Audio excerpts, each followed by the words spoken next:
coming soon to stores.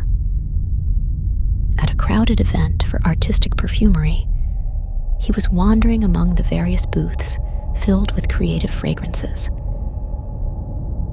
Among all the exhibitors, there was one that seemed to be abandoned. Curious, he approached and discovered it belonged to the perfumer, known for his extravagant and unconventional compositions. Intrigued by the lack of interest in his work, he decided to approach and strike up a conversation with him.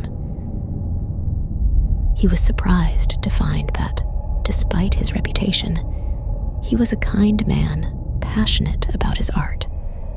Few seemed to understand his vision, isolating him from others. With the absence of visitors at the booth, the perfumer invited him to his laboratory to experience one of his most recent creations before launching it on the market.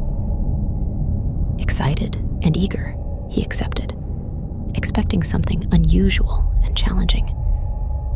Days later, after a few calls, they managed to meet. When he tried the perfume, he was amazed.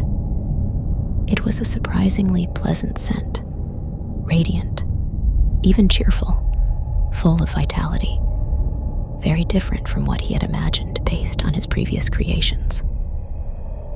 As they passionately discussed the composition and olfactory notes, the perfumer stepped away for a moment, leaving him alone in the room. That's when something strange happened. The scent began to change rapidly, turning into an extremely bitter and putrid sensation, followed by unpleasant and repulsive notes.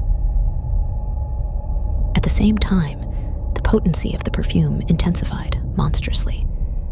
Desperation overtook him as he struggled to breathe.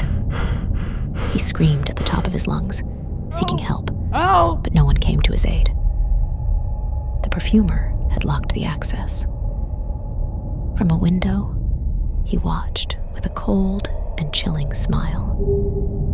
He was completely trapped, and the perfume, like an abominable beast, mercilessly suffocated him